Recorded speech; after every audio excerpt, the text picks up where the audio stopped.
سرکار دو عالم صلی اللہ علیہ وسلم جب معراج سے واپس آ رہے تھے نا، تو حضرت جبریل سے سرکار نے فرمایا جبریل او یار میں جا کے لوگوں کو بتاؤں گا اپنی قوم کو کہ میں جناب راتوں رات اتنی لمبی سیر کر کے آیا ہوں، تو میری مننے گا کون؟ سرکار کے لفظ ہیں ان قومی یتہمونی ولا یصدقونی، اور جبریل میری قوم تو میرے پر تہمت لگا دے گی، میری تصدیق نہیں کرے گی، عقل کیونکہ مانتی نہیں ہے اس بات کو کہ کنڈی بھی ہلتی ہو، پانی بھی چل رہا ہو، اور اتنی لمبی سیر 18,000 سال کی مدت کی سیر رات کے تھوڑے سے لمحے میں، تو یہ کوئی مانے گا نہیں۔ ان قوم یتہمونی ولا یصدقونی، اور میری کوئی تصدیق نہیں کرے گا، مجھ پر تو تہمت لگائیں گے سارے۔ تو حضرت جبریل مسکرا پڑے، کہنے لگے یا رسول اللہ آپ کیوں پریشان ہوتے ہیں؟ فإن أبا بکر یصدقک وہو الصدیق، آپ کا یار صدیق اکبر ہے نا، جب آپ معراج کی بات کریں گے تو وہ آپ کی تصدیق کرے گا، وہ آپ کی تصدیق کرے گا۔ اور ایسا ہی ہوا، جب سرکار نے آ کر حضرت ام ہانی کے گھر میں بتایا نا کہ میں یوں اتنا لمبا سفر کر کے آیا، میں نے جنت بھی دیکھی، دوزخ بھی دیکھی، حالات بھی دیکھے، اور رات کے تھوڑے سے لمحے میں واپس آ گیا، تو ابو جہل تو خوش ہو گیا اندر سے، لے وہی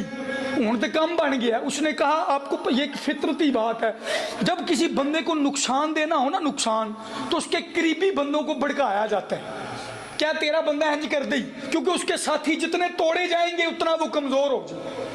جتنا اس کو توڑو گے اتنا وہ کمزور ہو جائے گا۔ ابو جہل نے جب یہ بات سنی نا کہ مسلمانوں کا نبی ابو بکر کا یار یہ کہہ رہا ہے کہ میں راتوں رات گیا اور یوں آیا، اس نے کہا لو بھئی اب تو لویا گرم ہے تے موقع چنگا ہے، تے کیوں نہ جا کے ابو بکر تو میں دس دواں کہ اے کہنڈے تیرا یار جدہ تو سجن بنی پھرنا ہے، جس سے تو عشق کرتا پھرتا ہے، جس پر تو نے اپنا سب کچھ قربان کرتا پھرتا ہے، جس کا تو نے کلمہ پڑھ لیا، آج میں اس کو بتاتا ہوں جا کر۔ وہ تو اس ذہن سے آیا، اور اس کا پلان، اس کے جملے چیک کرنا، ابو جہل اور ابو لہب دونوں آئے، سارے کفار مکہ، اور آگر حضرت ابو بکر صدیق سے کہنے لگے وہ ابو بکر تجھے پتا ہے، ایک بات بتا، اس سے پوچھنے، حضرت ابو بکر سے پوچھنے لگے ایک بات بتا کہ ایک بندہ کہے کہ رات کے تھوڑے سے لمحے میں میں اتنی لمبی سیر، ساتوں آسمان اوپر جنتیں، دوزخ اور پتہ نہیں کیا کیا دیکھ کر آیا ہوں، اور تھوڑے سے لمحے میں واپس آ گیا ہوں، کیا ابو بکر تم اس بات کو مان لو گے؟ تو حضرت ابو بکر صدیق کہنے لگے میں تو نہیں کدی بھی منتا، بڑے ٹیکے سے ہم نے کہا گل مننے والی نہیں ہے تو میں کلی مننا۔ اب وہ اندر سے خوش ہو گئے کہ جو ہم چاہتے تھے وہ تو ہم نے کہہ دیا۔ تو کہ ابو جہل بولا، کہنے لگا ابو بکر پر تجھے پتہ یہ بات کس نے کی ہے؟ تیرے یار محمد نے کی ہے۔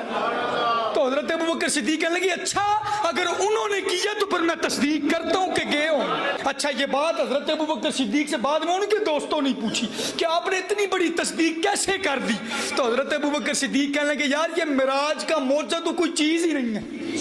یہ معراج کا واقعہ تو کوئی چیز ہی نہیں ہے، ہم نے تو بن دیکھے خدا کو محمد کی زبان سے مان لیا، ہم نے ماننا ہے صرف اس زبان سے، اس زبان سے سن کر ہم نے بغیر دیکھے خدا کو مان لیا، تو معراج تو کوئی چیز ہی نہیں ہے۔ تو ابو بکر کو تو اپنے نبی پر یقین ہے، اور کہا بڑے بڑے لوگوں نے صدیق کہا۔